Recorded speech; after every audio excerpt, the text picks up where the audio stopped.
আপনি যদি হঠাৎ জানতে পারেন যে এই পৃথিবীর সবকিছু বদলে গেছে আর সেই পৃথিবীটা যেটা আপনি চিনতেন তা আর আগের মতো নেই, তখন আপনি কি করতেন?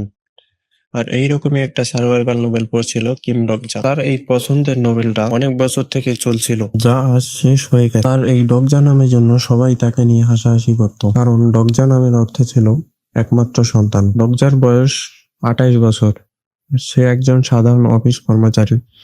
তার হবি ছিল অফিস থেকে বাসায় যাওয়ার সময় নোবেল পড়া। সে অন্যান্য দিনের মতো আজও নোবেল পড়ছিল। তখন রোকজা হঠাৎ একটা মেয়ের কণ্ঠ শুনতে পেল। মেয়েটা তাকে তার ফোন থেকে বাইরে দেখতে বলল। মেয়েটাকে দেখে তো ডগজা অবাক, কারণ এই মেয়েটা ডগজার কোম্পানিতে কাজ করতো আর তার নাম ছিল ইয়ো সাংহা। কিন্তু ডগজা তার সাথে আগে এত বেশি কথা বলেনি। সাংহা তার পাশে এসে বসলো। ডগজা অনেক খুশি ছিল, কারণ আজ তার কোম্পানির সবচেয়ে পপুলার একটা মেয়ের সাথে তার দেখা হলো। সাংহা বলল যে আজ তার বাইসাইকেল খারাপ হয়ে গেছে, যা দিয়ে সে এক্সারসাইজ করতে করতে বাসায় যেত। তাই আজ সে সাবওয়ে দিয়ে বাসায় যাচ্ছে। তখন সাংহা দেখে যে ডগজা কোনো একটা নোবেল পড়ছিল, কিন্তু সাংহা যখন সেই নোবেলটা দেখতে গেল, ডগজা তা লুকিয়ে ফেললো। তো সাংহা বলে যে তার নোবেল পড়ার অনেক ইচ্ছা। তো দুইজনের নোবেল পড়ার মধ্যে পার্থক্য হলো যে সাংহা পড়তো স্টাডি রিলেটেড নোবেল আর ডগজা পড়তো ফ্যান্টাসি নোবেল। আর তাছাড়াও ডগজার আজকের দিনটা অন্যান্য দিনের থেকে একটু অন্যরকম ছিল, কারণ আজ তার সেই fantasy Nobel 3 ways to survive in a ruin world 10 বছর পর শেষ হয়েছিল। আর এই নোবেল ডগজার জন্য অনেক বেশি ইম্পর্টেন্ট ছিল, কারণ যখন সে মিডিল স্কুলে বুলি হতো বা যখন তার অনেক খারাপ সময় চলছিল, তখন সে এই নোবেল পড়তো আর এন্টারটেন হতো। আর এই নোবেলের মোট 3149টা চ্যাপ্টার ছিল, কিন্তু একটা মজার ব্যাপার হলো 50 চ্যাপ্টারের পর থেকে শুধুমাত্র একটা করে ভিউ ছিল। আর এই নোবেলটা লেখার জন্য অথারের 10 বছর সময় লেগেছে। মাত্র একটা করে ভিউ ছিল, কারণ এই নোবেলটা শুধু ডগজাই পড়তো। তার মানে অর্থাৎ শুধু ডগজার জন্য এই নোবেল লেখছিল। যা আর্থারকে ডোনেটও করতে চেয়েছিল, কিন্তু তার স্যালারি অনেক কম ছিল। সে এই নোবেল রেকমেন্ডেশন বোর্ডেও দিয়েছিল, কিন্তু ওই জায়গায় তাকে শুধু অপমানিত হতে হয়েছিল। তখন ইয়ো সেনহা ডগজার সাথে তার কোম্পানি নিয়ে কিছু কথা বলা শুরু করে। তার সাথে ইয়ো সেনহা তো তার হার্ডওয়ার্কের জন্য ফুল টাইম এমপ্লয়িতে প্রমোট হয়েছিল। আর ডগজার সেই কথা মনে পড়লো, তাই সে সেনহাকে কংগ্রাচুলেশন জানালো আর ভাবলো যদি এটা কোনো নোবেল হতো, সে প্রোটাগনিস্ট সেনহা এর মতো একজন হতো। সে অনেক পরিশ্রম করে। ডগজা ভাবে আমার জন্য যদি রিয়েল ওয়ার্ল্ডে না হয়ে একটা ফ্যান্টাসি ওয়ার্ল্ডে হতো, তাহলে কি আমিও প্রোটাগনিস্ট হতে পারতাম। ডগজা আর সেনা কথা বলছিল, ঠিক তখনই ডগজার মোবাইলে একটা মেসেজ আসে, আর সেইটা ওই নোবেলের অথারের ছিল।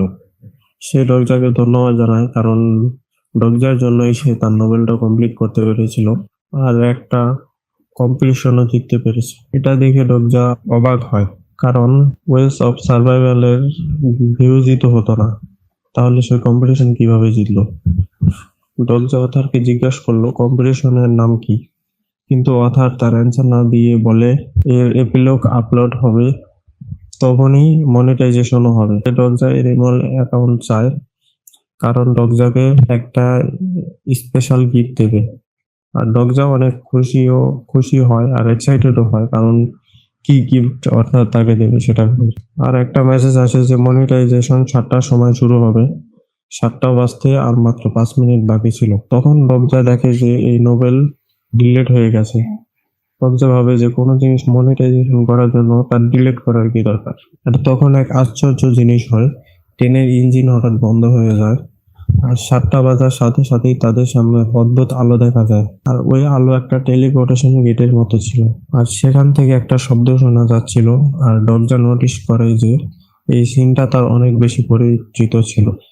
সে নিজেকে বোঝায় যে ওটা অসম্ভব, কিন্তু তার সামনে যখন একটা ডোকাপি দেখে, তখন সে আরো বেশি কনফিউজ হয়, কারণ এমন সিনই তো ওয়েস অফ সার্ভাইভালে হয়েছিল। টোকাপি একটা অন্য ভাষায় কিছু কথা বলছিল, যেটা দেখে লোক ভাবছিল এটা একটা ইভেন্ট, তাই তারা ডোকাপিকে নিয়ে মজা করতে থাকে। কিন্তু ডগজা বুঝতে পারছিল যে এটা ওয়েস অফ সার্ভাইভালে ছিল। সাংহা বলল, ডগজা মনে হয় স্প্যানিশ ভাষায় কথা বলতেছে, আমি কি তার সাথে কথা বলার ট্রাই করব? তারপর আমাদের অন্য লোকদের কথা দেখানো যায় যে তারা বলতেছে তুমি কি আমাদের কাছে এখন টাকা চাইবে? ডোকাপি বলল যে সবাই আমার কথা শোনো, কিন্তু কেউ ডোকাপির কথা শুনতেছিল না।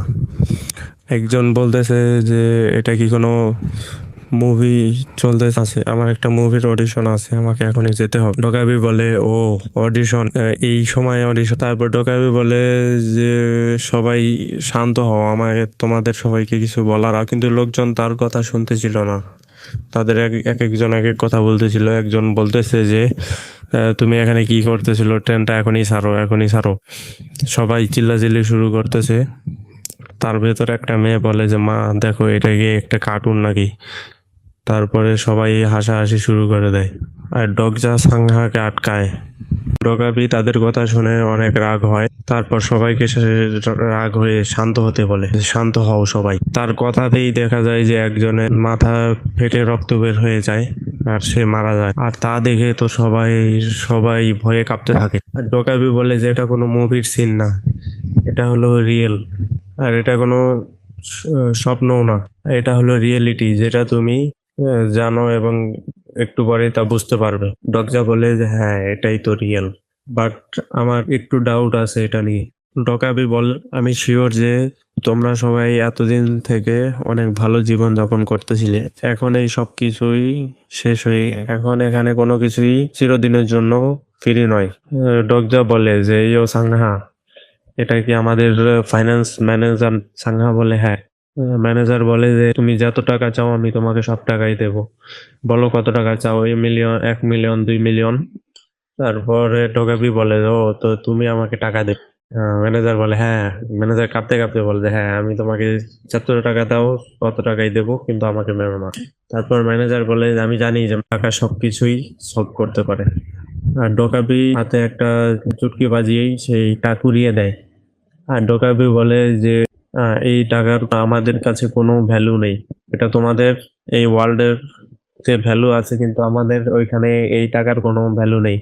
এরকম যদি আরো একবার ট্রাই করো তুমি, তাহলে এবার তো এই টাকার সাথে তোমার মাথাও এক্সপ্লোর করে দেবো। ডোকাপি বলে যে আমি তোমাদের এত কিছু এক্সপ্লেন করার পরিবর্তে আমি তোমাদের দেখাই যে কিভাবে তোমরা বেশি টাকা ইনকাম করতে পারবে। তারপর ডোকাপির শিং দুটো হলুদ কালারের জ্বলতে থাকে, তারপর সেও সবার উপর দিয়ে উড়ে যায়। তারপরে দেখা যায় যে একটা চ্যানেল ক্রিয়েট হয়ে গেছে আর কনসোলেশনও সেখানে এন্টার করেছে। তারপর সবার সামনেই একটা স্ক্রিন দেখা যায় আর সবাই তো অবাক হয়ে দেখে যে এটা কি।